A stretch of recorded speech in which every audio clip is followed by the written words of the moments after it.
Assalamualaikum warahmatullahi wabarakatuh. Selamat pagi anak-anakku sekalian. Baik, pada kesempatan kali ini kita akan membahas terkait dengan status sel ya. Dalam pengolahan angka ini ada beberapa status sel, diantaranya sel relatif atau sel yang bisa berubah, kemudian ada sel absolut atau sel yang terproteksi atau sel yang konstan atau tidak berubah ya. Baik, untuk memahami kita lakukan percobaan di bawah ini ya. Di sini sudah saya sediakan contoh data ya. Di sini kita akan membuat proses perhitungan. Di sini adalah penjualan ya. Kita awali karena ini subtotal ini merupakan penjumlahan perkalian dari harga masing-masing barang yang dikalikan dengan banyaknya ya. Coba kita lakukan terlebih dahulu, namun sebelum itu kita lakukan proses pemformatan harga ya. Karena harga ini dalam bentuk rupiah, kita pilih terlebih dahulu termasuk dari subtotal ini akan kita buat formatnya dalam bentuk rupiah. Dan kita akan berikan pemisah angka ribuan ya, use thousands per liter ya. Langsung kita tambahkan counting, simbolnya rupiah ya. Kenapa kita menggunakan counting? Kan tidak menggunakan currency.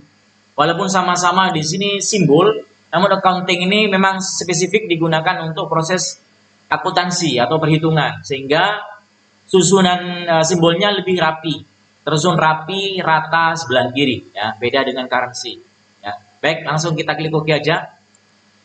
Nah, maka secara otomatis pada nilai yang sudah kita tentukan, yang sudah kita pilih dalam bentuk ringnya tadi, maka secara otomatis akan terbentuk nilai rupiah dengan pemisah angka ribuan ya. Nah, coba kita lakukan proses operasi pada subtotal ini.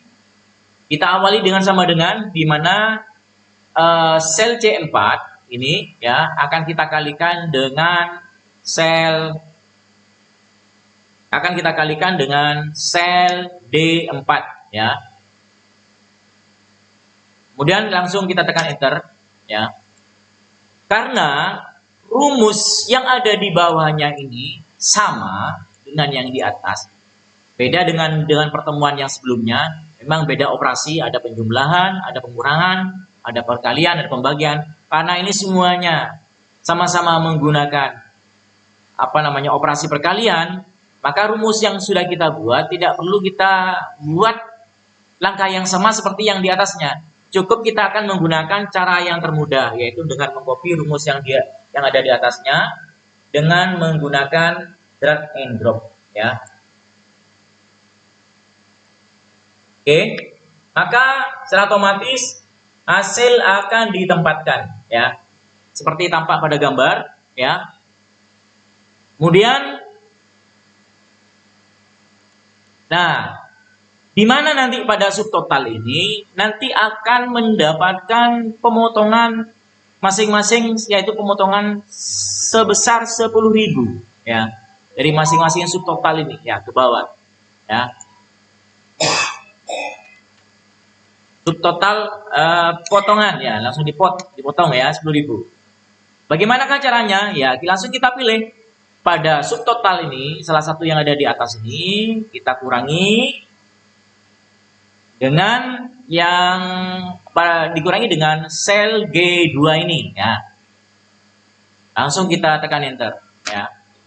Maka secara otomatis subtotal terpotong ini akan dikurangi nilai yang ada di sini. Nah, karena rumusnya sama ya, semuanya pengurangan ke bawah ini, maka tinggal kita copy ke bawah. Permasalahannya, hasilnya pada sel F6 ini sudah sesuai, dipotong 10.000. Jadi 400.000 dikurangi 10.000, hasilnya 390. Namun pada sel yang ada di bawahnya ini semestinya juga terpotong 10.000. Namun hasilnya kok sama dengan sebelumnya. Jadi tidak ada pemotongan sama sekali. Coba kita cek ulang ya. Kalau pada sel di atasnya ini ya, E4 langsung dikurangi dengan G2 ya. Dan kita lihat yang berikutnya. Di sini E5 dikurangi dengan G3. Sedangkan G3 ini adalah ruang hampa atau sel kosong. Semestinya E5 ini dikurangi dengan G2 karena semuanya itu harus dikurangi dengan G2. Nah, yang terjadi adalah pada saat kita mengcopy rumus ke arah bawah, yang berubah pada sel G2 itu adalah barisnya. Sedangkan yang kita harapkan ini pada saat kita copy ke bawah, baris itu tetap pada baris kedua dari kolom G ya, atau tetap pada posisi G2 ya. Bagaimanakah caranya supaya baris ini tidak berubah pada saat kita copy ke bawah? Nah, langkahnya bagaimana? Nah, langkahnya adalah kita lakukan proses yang namanya absolute dengan menambahkan tanda dolar ya. Kita beri tanda dolar di depan dan di belakang, tanda dolar di depan dan di belakang G ya, di awal G ini dan di belakang G. Maksudnya itu apa? Maksudnya adalah kalau kita memberikan tanda dolar di depan G, maka yang akan terproteksi itu adalah kolomnya. Sedangkan untuk tanda dolar di belakang G itu menunjukkan yang diprotek atau yang dikunci itu adalah barisnya, baris 2. Nah, karena di sini yang kita butuhkan ini adalah pada saat kita copy ke bawah itu yang berubah itu barisnya. Namun baris yang kita inginkan itu tetap tidak berubah, maka ya sebenarnya yang cukup kita kunci ini adalah barisnya. Namun pada saat kita copy ke kanan ke kiri, justru yang berubah itu adalah kolomnya. Nah, suatu saat apabila kita menemukan kasus seperti itu, jikalau kita tidak menginginkan perubahan pada kolom apabila kita copy ke kanan ke kiri, nah maka kita bisa menggunakan tanda dolar ini di depan kolom ya. Oke, langsung kita tekan enter aja. Coba kita copy ulang ke bawah. Nah, di sini secara otomatis semua subtotal terpotong dengan nilai 10.000. Nah, kita cek ini ya, ternyata tetap pengurangannya mengarah pada sel B2. Oke. Berikutnya analis sekalian, ada kasus lain ya. Kita akan membuat operasi perhitungan ini ya, perkalian antara kolom dan barisnya sebagai pemahaman lebih lanjut ya.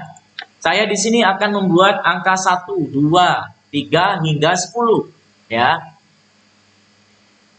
Nah, untuk yang bawah juga sama, saya akan membuat angka yang sama di sini, angka 1, 2 sampai 10 ya.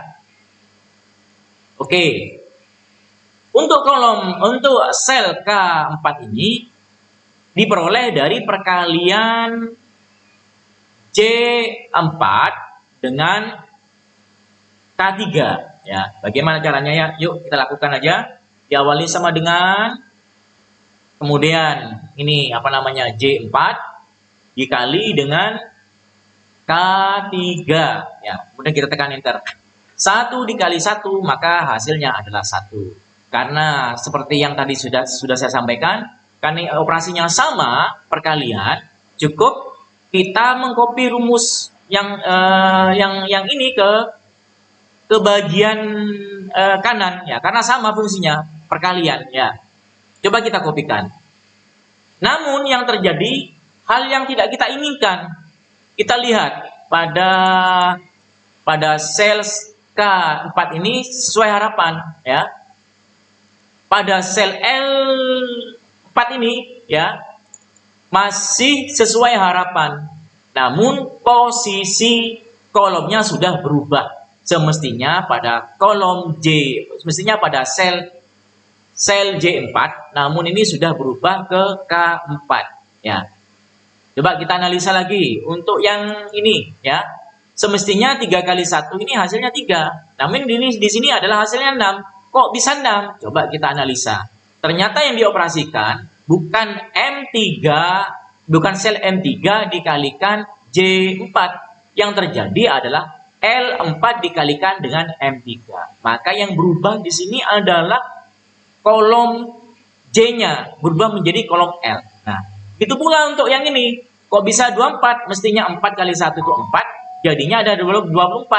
Yang terjadi ini adalah N3, sel N3 dikalikan dengan sel M4. Ya.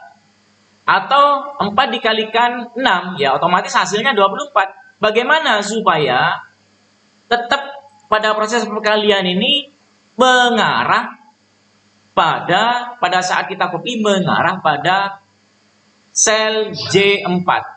Caranya adalah seperti yang tadi saya sampaikan, kita kunci yang berubah pada saat kita copy di sini adalah kolom yang pertama ya. Nah, maka yang akan kita kunci yang ini ya. Yang J-nya ini ya. Akan kita kunci, kita beri tanda dolar di depannya. Ya, kita copy. Nah, ini sesuai dengan harapan. Karena semuanya perkalian ini mengarah pada J4.